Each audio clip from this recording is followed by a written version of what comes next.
Hey there, everyone. Welcome to the show tonight. Quite a few of you already in the chat there. All American Prepper, what's going on? Matt's in the chat, Liberated Lady, uh, Kentucky Goat Man. How's it going? That's hilarious. And Denise and everyone else. I'm not going to go through all the names. My wife's in there, Budget Equestrian. Tonight, we've got a really cool guest on. Nikos from Nikos Bushcraft and Survival is his YouTube channel. You got a lot of videos, but it's sort of a smaller channel at this point. But you've from what I've watched from you, you've got some really interesting stuff. So when you asked to be on the show, I was like, absolutely. Plus, on top of that, you are in Ukraine right now, so you've sort of got a neat perspective on what things are like in a crisis situation. So we're going to talk about both of those tonight. Before we get into all of that, though, let everyone know what you're about, where you're from originally, and anything you feel like you need to let everyone know where they can find you and all that stuff, and then we'll get into the show. Sounds great, Dale. I'm really stoked to be on this show. I'm a fan of it. I've been listening to it for must be around 8 months or something like that. I've got 3 podcasts that are survival based on my phone, and I love your intro. It's really good. It's like I'm listening to a movie every time it starts up, you know. Nice. I'm a bit of a mixed bag. I was born in Greece and I grew up in Scotland. That's why people were probably expecting a Greek accent, but it's a Scottish accent. And then I studied biophysics at university, and then moved to London and worked for 12 years as a software developer. And now I'm living a lot of the time in Austria and Ukraine because my wife's Ukrainian. And the podcasting side of things, I started podcasting about 6 years ago, YouTubing. And I had 2 podcasts. I had one on programming, and then I had one on basically sort of Joe Rogan style, long form ones, before I even knew there was a Joe Rogan podcast. And then I basically didn't have time to manage both of them and merge them both together. That's and the survival channel is sort of an offshoot of my main YouTube channel because I got a recommendation that I was putting all this sort of survival videos on top of my main YouTube channel, and like my friend was like, "You shouldn't have this random running around with this knife pretending to be a caveman while you have your normal podcast," you know. Yeah. Put it on its separate channel. Yeah. Hey, Liberated Lady in the chat, she said already a fan of Nico, and I'm sure that's the Scottish part because I believe that's her heritage as well. So Okay, well, maybe she understands 20% of what I'm saying at least, so that's always an advantage. Yeah. Yeah.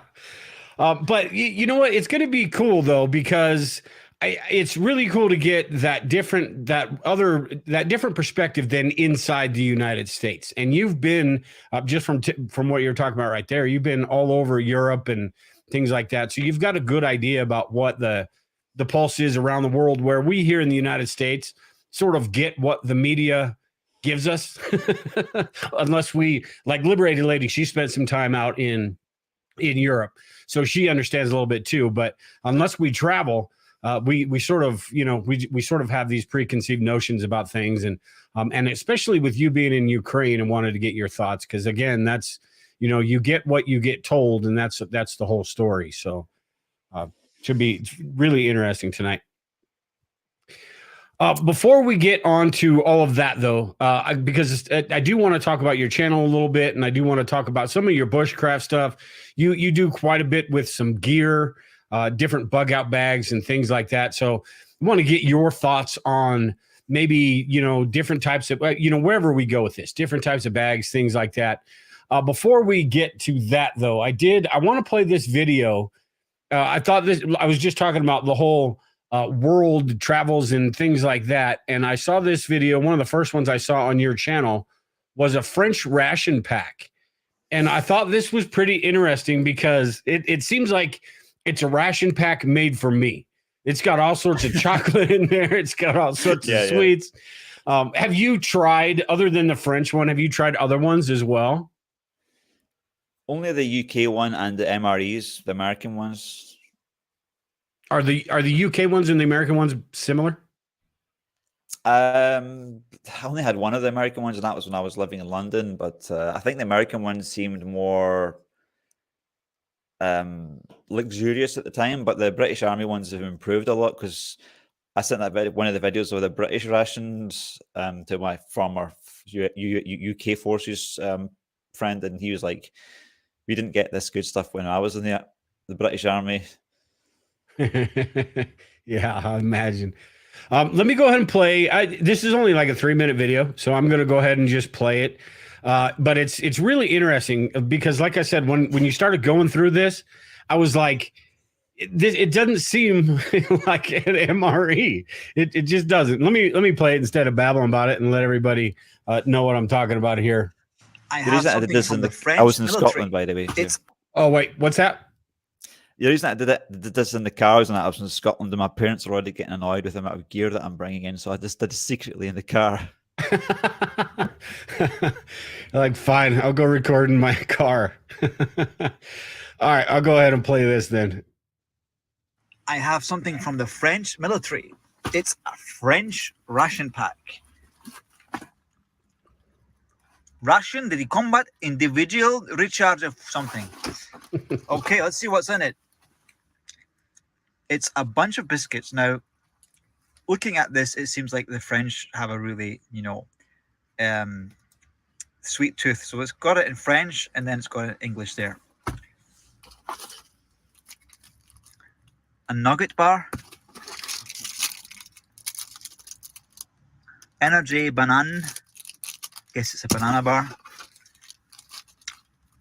Butt wipes. So if this is for every single ration pack, I think that the people that like to recycle stuff are going to be quite kind of annoyed. You've got these water purification tablets and then these solid fuel things, and then like, what are you going to do with this when you finish it? Are you going to like reuse it for something? Because if it comes in every single ration pack, after a week you'll have 7 of these and you'll basically, they're just useless metal. So I don't really know what's going on there, to be honest. Coffee, cocoa, daddy sugar, I guess. Tea, coffee, and some other tea, I think.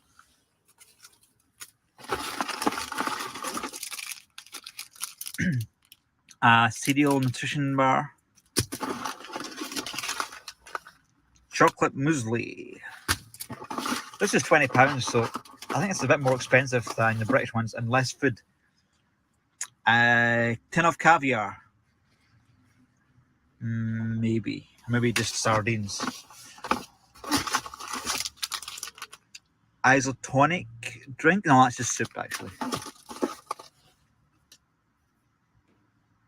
More chocolate cake in a tin, which is kind of unusual. Isotonic drink. Chocolate bar. I mean, look at the amount of chocolate they're giving you here. Okay, I think we're down to the more interesting stuff now. So this is like your meal, lunch or something. Couscous and vegetables. And salmon and rice. So I'm not sure if this is worth like £20. But some fruit drink. And another fruit bar. So that's £20. So I don't know, like, I would probably prefer to spend 16 on this and not have to pay for this like metal here. I don't really understand that, but this will be the only one I'll buy. That's nuts. There's like 14 different drinks and then 10 different kinds of chocolate. I mean, yeah. and a couple things to eat. I guess it's like you're on an expedition. Like I just got back from an 8-hour mountain hike with a former Soviet Union officer, and I was eating like bread. I bought this sort of sausage and then some cheese, and we're just eating that. But I would have probably preferred to have those cake in that mess tin. Yeah, I mean, like I said, it's almost like, like I think of our MREs, the United States, as sort of the same type of thing you would get from a 7-Eleven out here, something that same type of food quality. And that one, it just looks, I mean, it's what I think of when I think of, that whole French cuisine a little bit, other than, I mean, you can't put, pastries and stuff like that in MRE, but they got as close as they could. But I just thought that was pretty interesting, that one. With your other stuff, I asked you earlier or a couple of days ago when I gave you a couple questions. This one's kind of a loaded question that I gave you, talking about as far as bushcraft goes. What are 3 bushcraft skills that preppers or anybody interested in preparedness should know? And I know that's different depending on your situation, your age, your geography, all of those different things. But what do you think? Because I know in preparedness, a lot of people really aren't into the wilderness stuff, the bushcraft stuff, and things like that as much as some people really are, and it vice versa. Some people that are into the bushcraft stuff aren't into preparedness the way that we are. So, what do you think are a few things that are important as far as in preparedness and doing things like that? Not necessarily going out and knowing how to, make a wooden spoon or something like that, whittle a wooden spoon, but things that could be, life-saving and or anything like that. So I don't know if you had any time to think about that, but what are a few things that you think are important to preppers? I just want to caveat what I see here by the fact that I'm still a beginner, because I only started this last year. So, but I have a sort of scientific and software development background, so I think I have a sort of slanted viewpoint, and maybe not unique, but more kind of, I guess, inventive way of looking at it. So I think for me, it's improvisation. So how can you use what you have around you to process things like wood? And so for me, like building shelters and just processing wood, you'd have to be able to know how to use a tree, two tree limbs to snap wood together, because you might not be carrying a saw or something like that. So that's quite an important skill. I think battening is quite important, because you can, if you need to create kindling, then that's a survival skill to know. If you have a full tying knife, that's probably one of the more common things that I do. Again, improvisation. Like, so I made a video recently about this silky saw. So it's like silky saws, they come with like this handle, but the handle itself is it's like 3 or 4 times heavier than the blade. So I thought, like, I made this video about a sort of inch bag, and I got made fun of quite a lot. And then I thought about it a lot, but yeah, it was like, because I did this 8-mile hike up a mountain yesterday, and the pack was only probably, I don't know, 10 or 15 pounds, and it sucked, man. Like, I was like just going up this like 1,300 meter hill, and I just thought, man, if I had an inch bag, I'd be like twice as slow. So like this like ideas like, okay, how can I reduce weight and use what's around me? This saw still kind of sucks, because I tried using it more, but it still moves quite a lot. So I need to think about that. I'm actually going to do a video telling Silky a modification they could do to that saw to make it a lot easier to do what I'm doing there, attaching it. So yeah, just being like improvising, looking around, always thinking of what you can use lying around, how you can make a knife from, say, a can of like a tin lid or something like that, having a knife sharpener so you can make something in the field. And like I said, I'm still a lot of things I need to do. Like I'm still like doing full-time software engineering and stuff like that. So like I would love to be able to spend 2 or 3 days learning how to make a bow, and from like hazel tree, but just getting around to that stuff. There's so much stuff I wanted to get around of. And then again, talking about the bog out inch scenarios, that's every situation is completely different. There's no way that you can carry everything you want and need to survive forever out in the field, which is something that nobody has done since probably, I don't know, Elijah in the Bible, where God fed him with food from ravens, you know. Yeah, I think it's a really good point, actually, is that and this goes for all parts of preparedness and surviving crisis or getting through crisis, is that improvisation, because you really need to. We can plan and we can sort of calculate things, but you really don't know until you're in it, and your ability to pivot your ability to change course and do things, and it not depend on, say, you've got your bag and you've got all your supplies in it. We us preppers spend, and I'm sure you're the same way, spend just a bunch of time making sure you've got the exact right parts in your bug out bags and your inch bags and your get home bags, whatever bags that you have. But if you lose that, you don't have that, or something breaks, you've got to be able to adapt, and you've got to be able to fix it, because when the cards are on the table, you're stuck with what you have. So it really is an important aspect. What people don't mention on the inch bag videos is that you're probably going to be with somebody else. So even if it's with a woman, then you're going to be able to share at least 30% of that weight with her. Anyway, so you could just give her like the axe and the knife and the tools and stuff, and then you carry the food and water and things like that. Because like it's another thing. I posted like some ideas on Reddit based on my Ukraine experience, and that post got about 100,000 views on Reddit, and people were really agreeing with one of the points that I made, was that community is the most important thing in survival. Yeah. And it's weird, because the last, I don't know, 6 or 8 videos that has come up almost, I'd say 7 out of 8 of the last videos, but I think it really is. I've got that. We'll pivot to that real quick, and we'll talk about bug out bags later, but because that was really interesting to me. See if I can pull this up. Not only what you wrote, but the responses as well were pretty interesting, because you talked about some of your observations while you're there. It's titled here, Real SHTF's Observations from Myself Living in Ukraine for over the last 2 years. And you talked about in here, I got to pull this down, what you were just talking about there.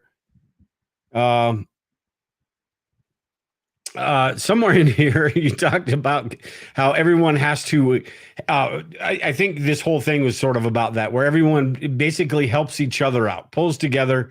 And that's, you talked to me about how other places, other countries that are friendly to the Ukraine, help them out a little bit. And I'm thinking from the United States perspective, we'd probably have Canada doing a little bit of that, probably have Mexico a little bit.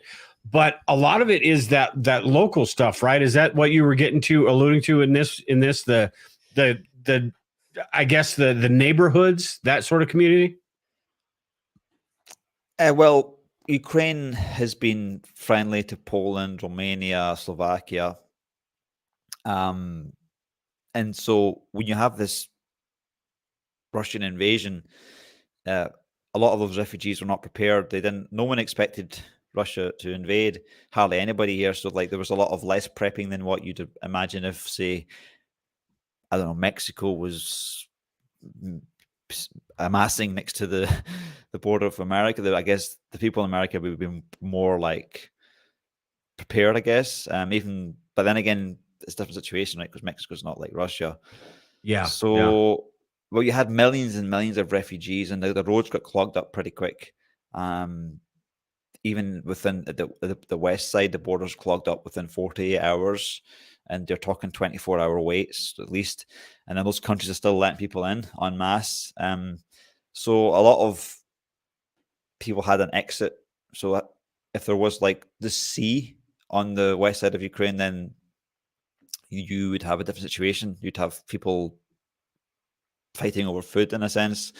And also you have a lot of these countries sending in massive amounts of food. So just with the hubs that I'm involved, there's like lots and lots of food that are coming in, tons of food. Every week there's about, I don't know, it must be at least a ton of food come to the community that we support. And we have about 50 to 80 refugees that come, and we just hand out bags to them. So there's a lot of people that dig deep to sort of fund that.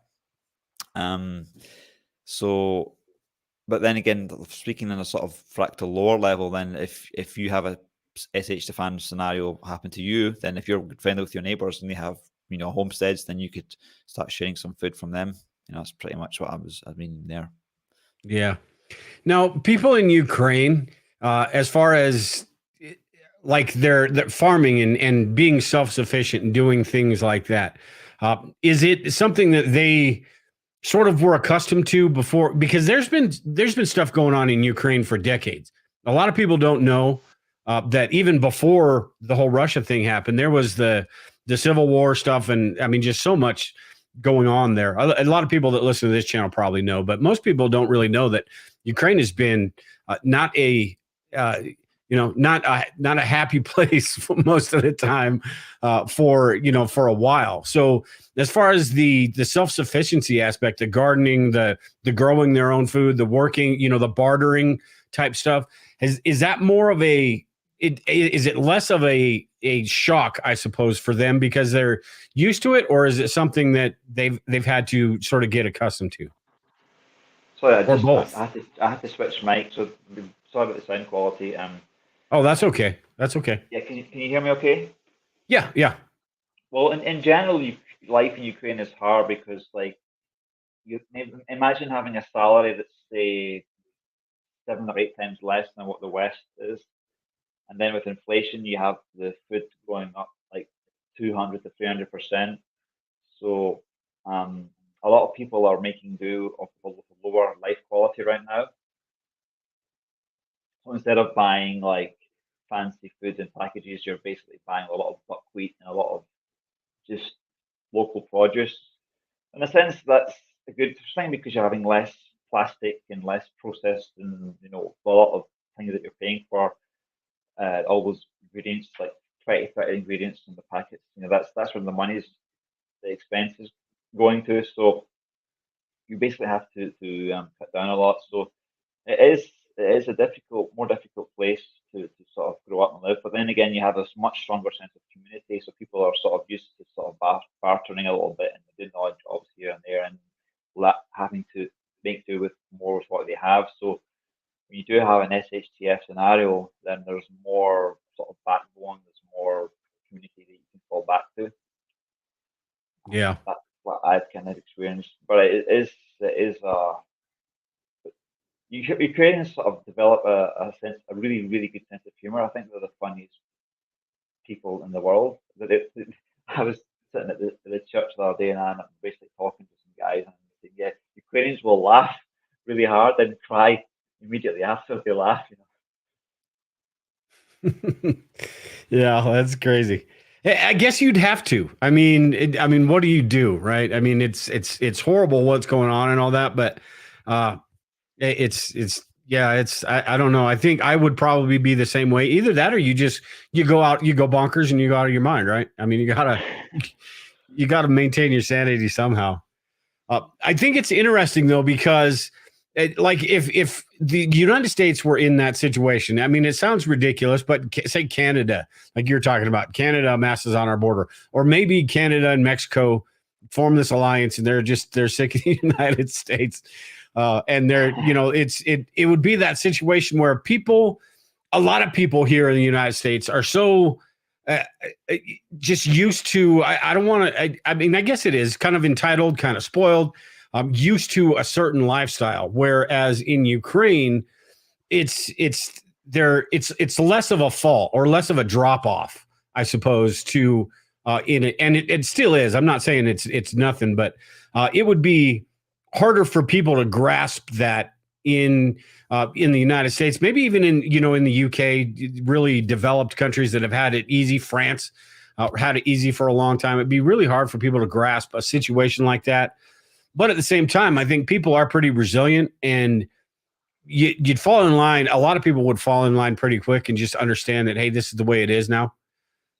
Is that kind of your feelings about it too, or?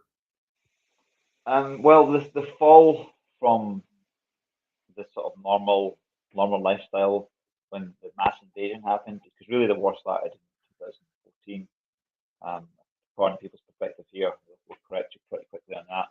But you have a lot of people that are Ukrainians abroad, and also those that have went abroad as refugees that found work often in countries that are paying a lot better than they earn here, so they're sending a lot of money and food back. There's lots of Ukrainians that are driving back and forth between the border. We've driven probably 30 times across the border since the war started, the mass invasion. So there is a big fall, because, like, imagine most guys have something hanging over their head that you can be called up to the military to serve. That's a pretty. I can't really imagine what that's like because I'm British citizen. I can come and go. I almost feel bad sometimes when I can just leave across the board when all my friends are here. A lot of guys. But that said, maybe only 5 to 10% of my friends have been called up. So the guys that I know here are putting a pretty brave face. But one of the guys I had on my show, he was called up to the military. He's a pastor. Actually, he's been on the front lines for about 16 months now, and it's taxing on him. Yeah, I imagine. He's got a lot of American friends as well, and we're on Facebook together and stuff like that. And you just see how the war affects people. That just a lot. I heard about this medic that a younger guy, or something like that, and he was over on the front lines, and he actually had a heart attack just with the stress of dealing with the casualties. Imagine a young guy. The medical traumas that he's seeing there caused him to have a heart attack. Wow. Yeah.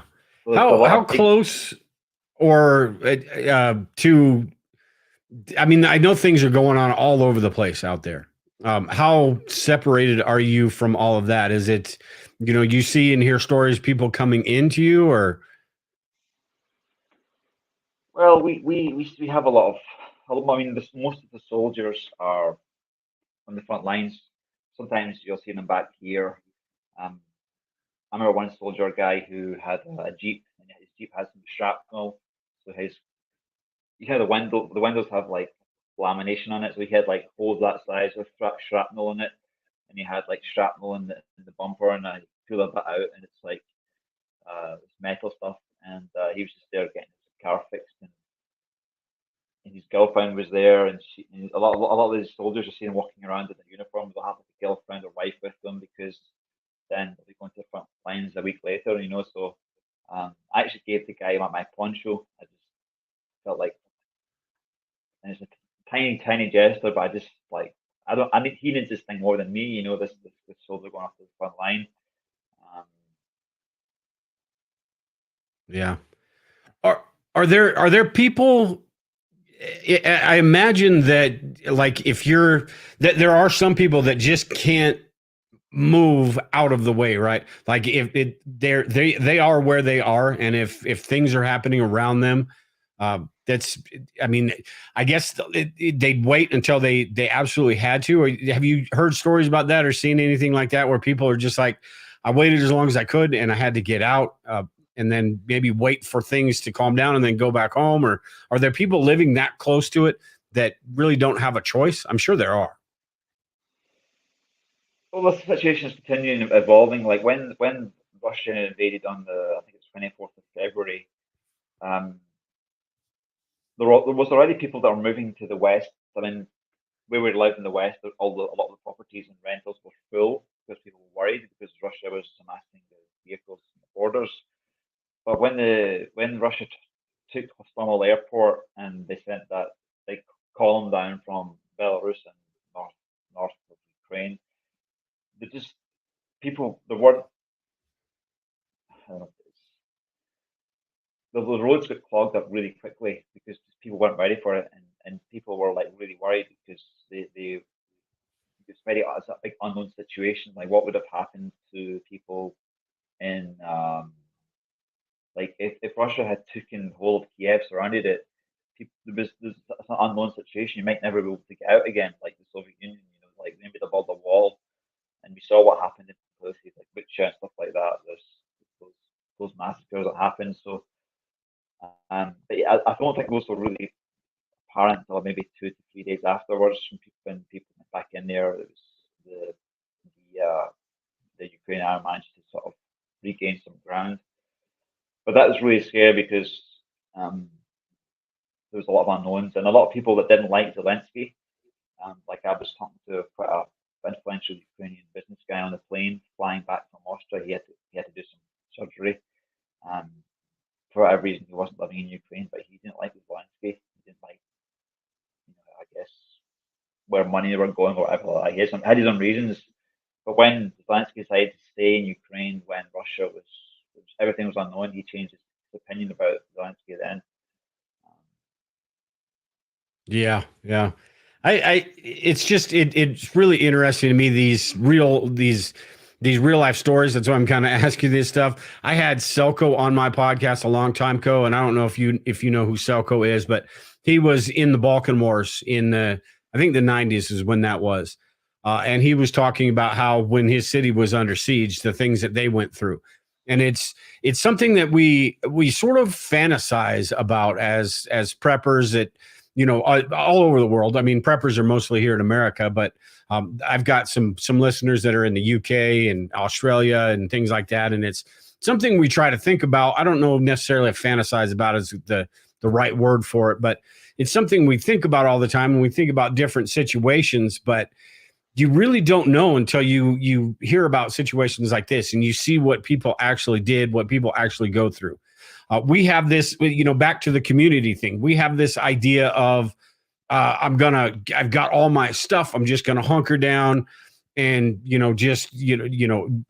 everything's just going to bypass me or whatever. But it really is that's a great example of the community, the effort it takes from everybody around you to be on the same page, helping each other out, doing things like that, to get the ball back rolling, being on that same team.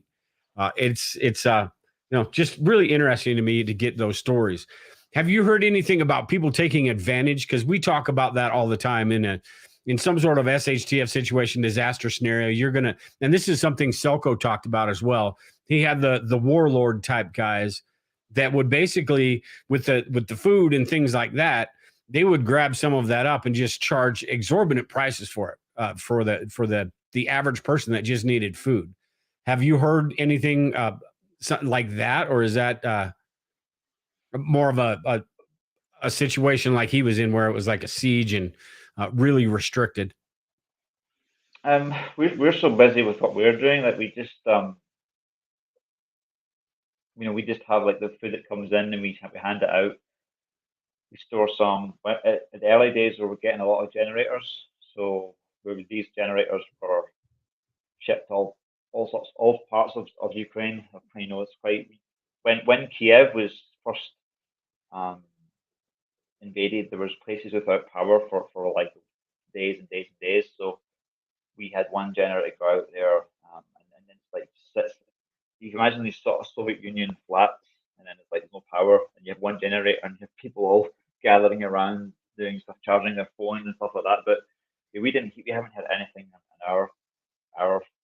I'm sure it goes on. I mean, there's always bad actors. There's always, the small, very tiny percentage of Nazis in Ukraine that people would play to, beat. But I haven't personally met any Nazis here, and if there were so many Nazis in Ukraine, why are there people from the West coming to ours? As most of our refugees are ethnic Russian speaking, so obviously, to me, if there was such a bad Nazi problem, they would be coming to our part of Ukraine, where they speak Russian here, no problem. We don't care what we speak, we just feed them, And most of them are young women and young children, maybe some older ones. Sometimes you get some guys coming along as well, older guys.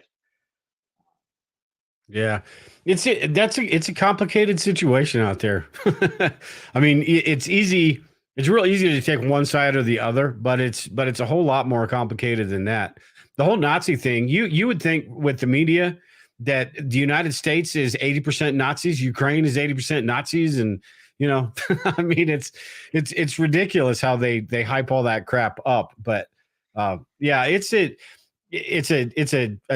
very difficult situation. That's why I didn't necessarily want to talk about the politics side of this whole thing, because there's just so much to it.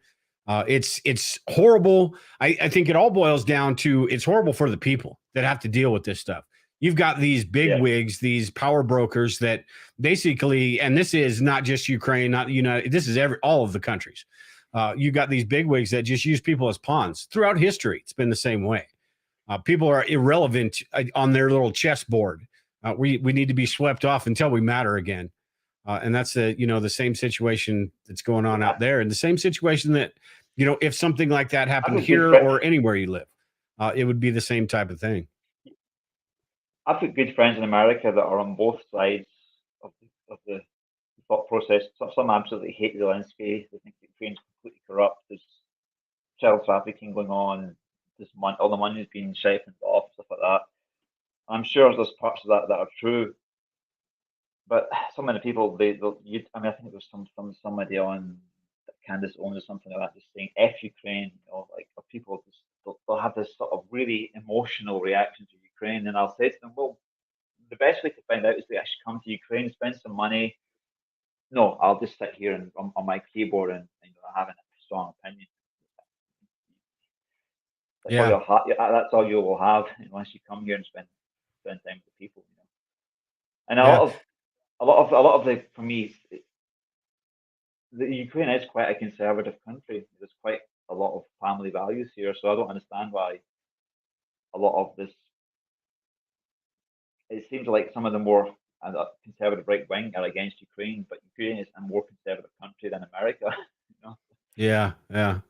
See, I'm kind of like I have a major mistrust in the powers that be and the media. So that's and I've got absolutely nothing about the people against the people of Ukraine, and I cannot stand Putin. But it seems like here, anytime you say anything that goes against anytime you question something that's going on in Ukraine, all of a sudden you're some sort of Putin apologist and all that. And notwithstanding the people that just go out and say, screw Ukraine, because that's in my opinion, a moron doing that, because there's bigger issues. There's bigger reasons why all this stuff is happening. And it's really got nothing to do with the people there. It's the people pulling the strings that are causing all this crap. And this is everywhere in the world. I hear you. What's strange to me is that a lot of the people that are saying F Ukraine before the mass invasion started, I'm a huge fan of it. I'm still really scarred from the whole COVID thing. I got really depressed and angry about that whole dystopian nightmare. But what's kind of strange to me is a lot of these people that implemented those policies are pro-Ukraine, but the ones that are like anti-human experimentation are sort of like falling into the whole Putin's savior kind of stuff. So that's, for me, it's a bit of a weird place to be when you have people to switch sides. So I'm just like, whoa, what is this here? Yeah. A lot of it is getting attention too. I think you get these media personalities and they know they're going to kind of shock people into paying attention to them. And they do that as well. So you never know. And that goes to something you said too the other day about a certain prepper YouTube channel where it's World War III for the 342nd time or something like that. Yeah. And it's the same type of mentality. If you say things that cause a reaction, you're going to get on the radar. You're going to be on the radar more. So it's sad that's where we are these days. And I guess we've always been there. It's just more amplified now that you've got social media and all that. But I think we start paying attention to all that stuff, and then we lose sight of the issues that really matter. The things that are going on that, we start taking sides with, whether it's, I don't trust the United States and what they're doing in Ukraine. And that's the whole problem. I talk about that all the time, how we've meddled over there so much that's probably a big part of it. You've got, the whole Putin thing and all that stuff. But what really matters, as far as from a preparedness perspective, is I think what we're sort of talking about today is how the people are handling this situation, what they are going through, because that's what we're going to have to deal with if something like that does come to the United States, or if, the I don't want to say his name, if he's right, and we do get to that point of World War III, and it is, all over the place, we're going to have to, it's not going to matter what Putin did, what Biden did, what, anybody did. It's going to matter what we're going through that day and how we're going to handle the situation that day. Yeah, I lost about 10 seconds of what you're saying there, but I think obviously a lot of the scars here obviously are, people that are dead, there's nothing but dead, right? There's nothing more I can say about that. But the mental scars from this war, especially the soldiers, when stuff math like post-traumatic stress disorder or situations is going to impact this country, and is impacting this country. Like I think there was only one time I ever had a bomb, and that was in Athens, and it was about a mile away, and that kind of affected me for like 2 or 3 days. You know, like mini panic attacks. But these guys are on the front lines dealing with like Russian roulette where the mortars are going to land, and they're dealing with day after day. I mean,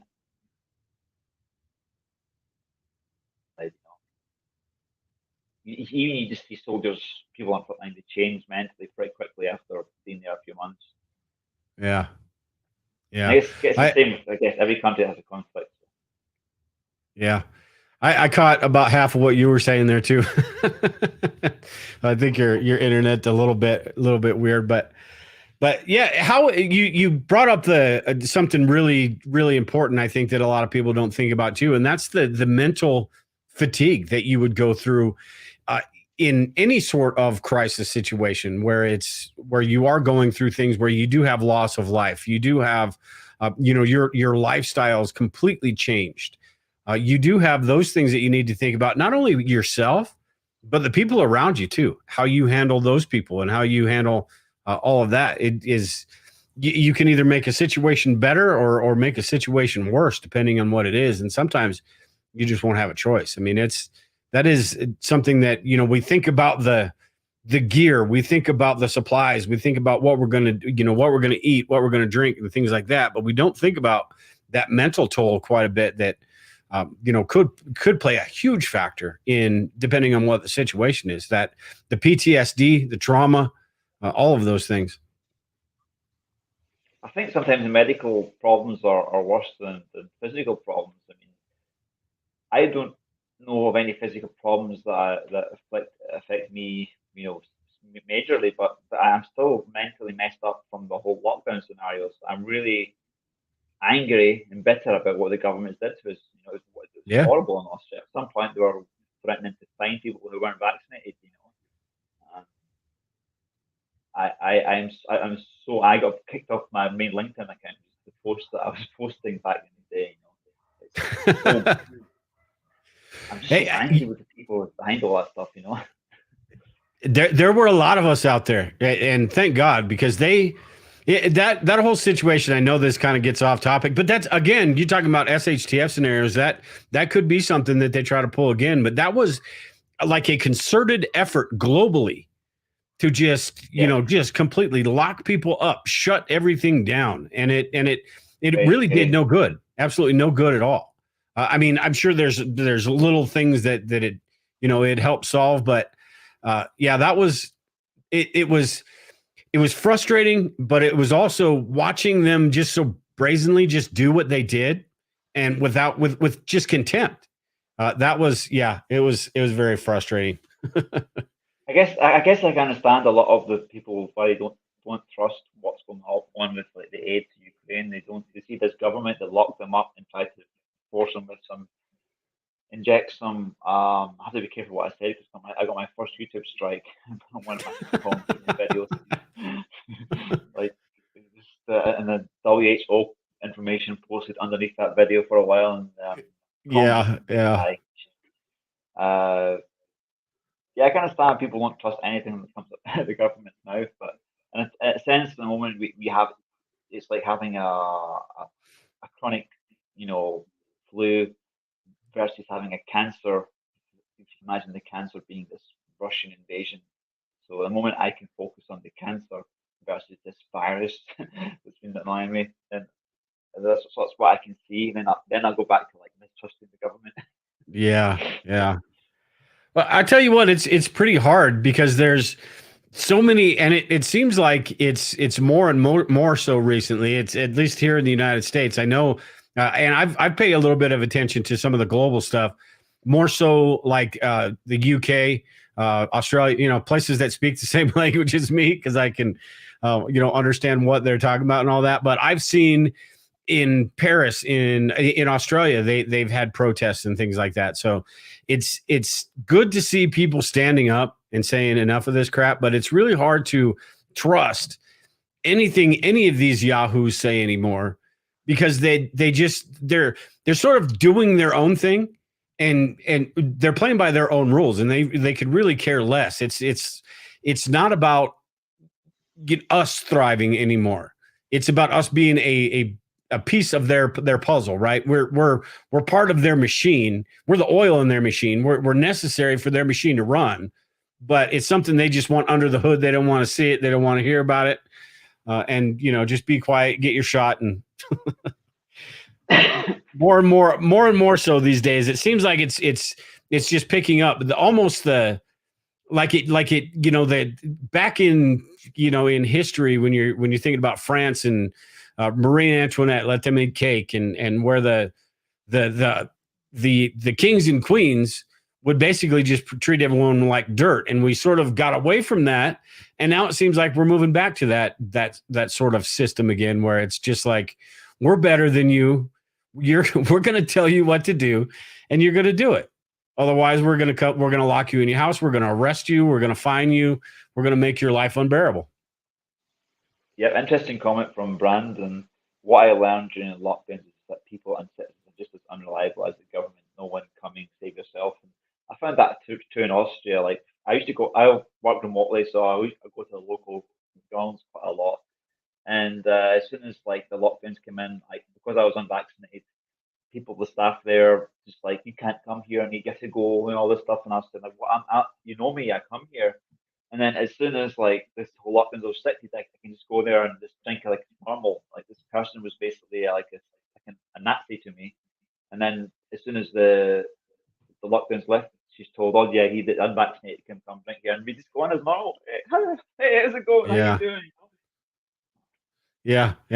It's crazy to see how people reacted to some of that stuff. And they got they got pushed into it by the government, by the media, that the whole panic, the whole you got to freak out about all of this stuff. And the guy next to you, if he breathes on you, you're probably going to die. So things like that. If they lockdown again, it's action time. I'm not going through that again. I think a lot of people. It's game on. I'm not going through that again. I'm still mentally scarred from it all. Really, no one's going to lock me down again. Yeah, I think there are quite a few people that are like that. I'm kind of curious if they'll actually. You hear rumblings about it, about different things like this could happen or that could happen. They've got scenario. I forget what it's called. A scenario coming out where they're planning for the next one, the next pandemic. Basically war gaming it. So when you see them doing things like that, it just really makes you wonder if they'll actually try it again. But I think there's going to be a whole lot of resistance if they do. Yeah, they're not admitting to their mistakes. So they basically cried wolf from basically a nasty flu. It wasn't nasty to me, but I know people like myself that have had. My granddad died from COVID. Yeah.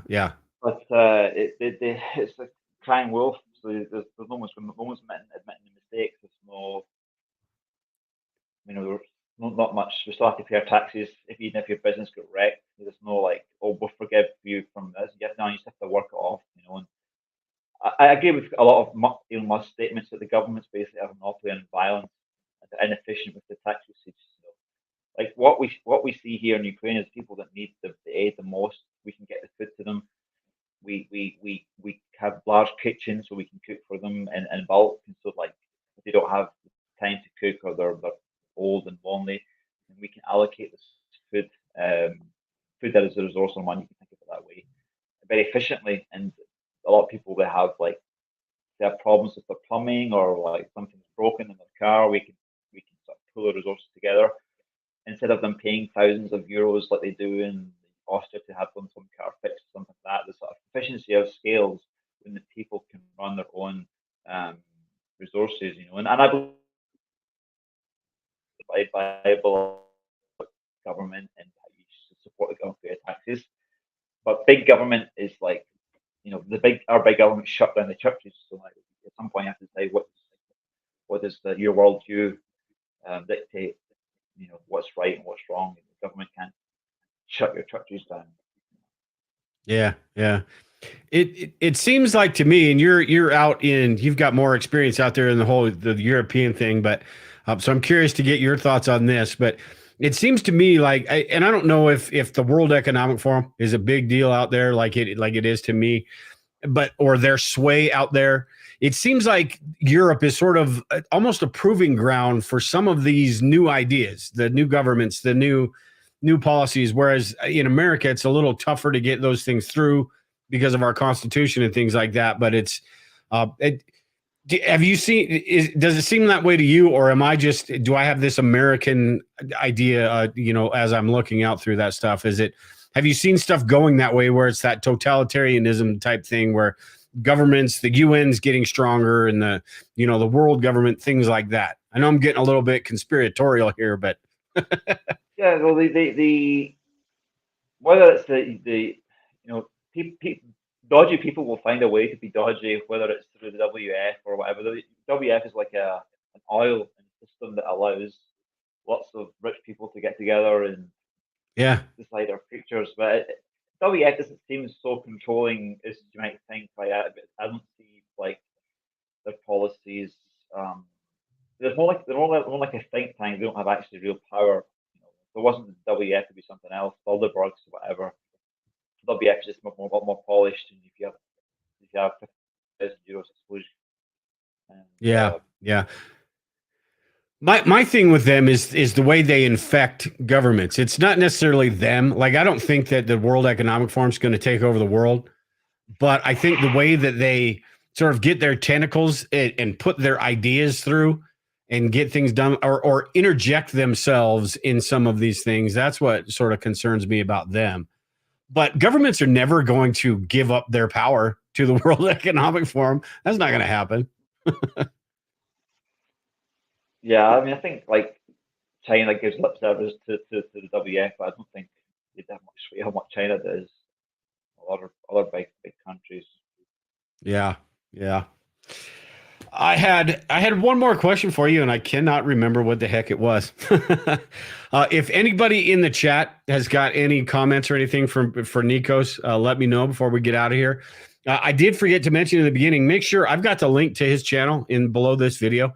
Make sure and go subscribe over to his channel, especially if you're into the bushcraft and the gear. I know a lot of us, we didn't get a lot into the gear tonight, but a lot of us preppers just geek out on all the gear stuff. Just looking at different ideas and different bags.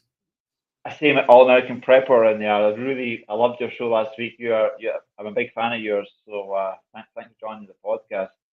And I agree with what you're saying. The Canadian Preppers videos on you are absolutely hilarious. Yeah.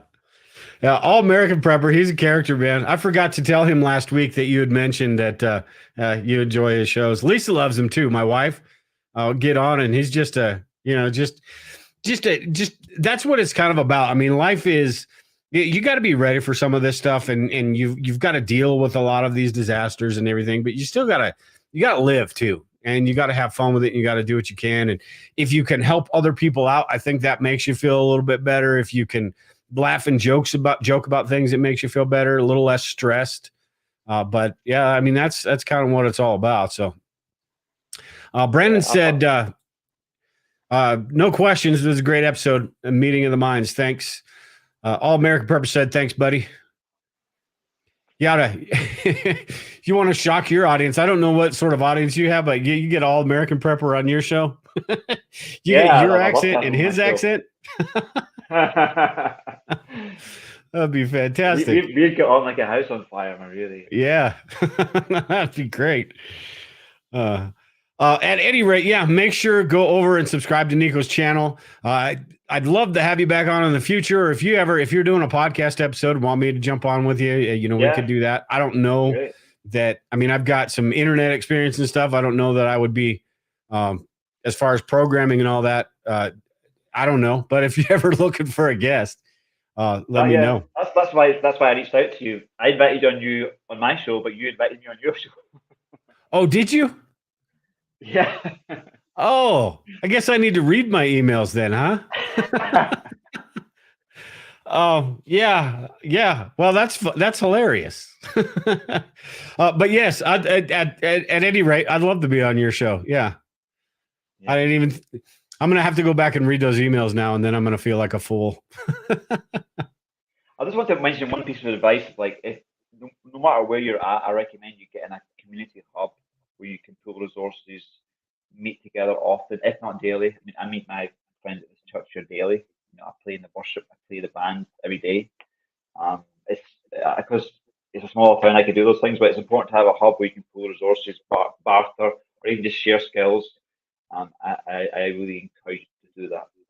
Yeah. I think that's the community. Like I said, I've talked about this in probably 8 of my last 10 shows, but it really is one of those things that is important. Something that, regardless, like it or not, when the chips are on the table, that's going to be what you're going to have to go to. And if you're going to be that guy being the lone wolf, you may get by for a little bit, but it's not going to be the best existence.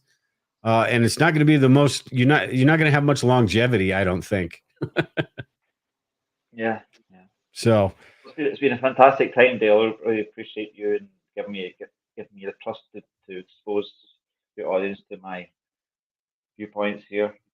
Yeah, absolutely, and definitely, send me an email whenever you're ready, and I'll definitely be on your show, and we'll get back together and do this thing that you thought we were going to do in the first place. Yes. Everyone in the chat, I appreciate y'all joining in tonight. Next week I will be back. I've got Tag on, me and Tag are going to be doing a show. I'm not sure if it's going to be my channel or his channel, but it's going to be on both channels. But from Life Done Free, we're going to talk about probably a little bit of the same thing: community, homesteading, things like that. So make sure and join that show next week. Again, go over and subscribe to Nikos' channel. His Nikos Bushcraft and Survival, links below in the channel description. Or if you're interested in his other channel as well, you can check that out. If you're interested, Kevin may be interested in the programming thing and all that stuff. So, but Nikos, again, appreciate it. Everyone else, stick around for a little bit. We'll talk, and then everyone else, take care and prepare. We'll talk to y'all later. It was an honor, sir. Thanks.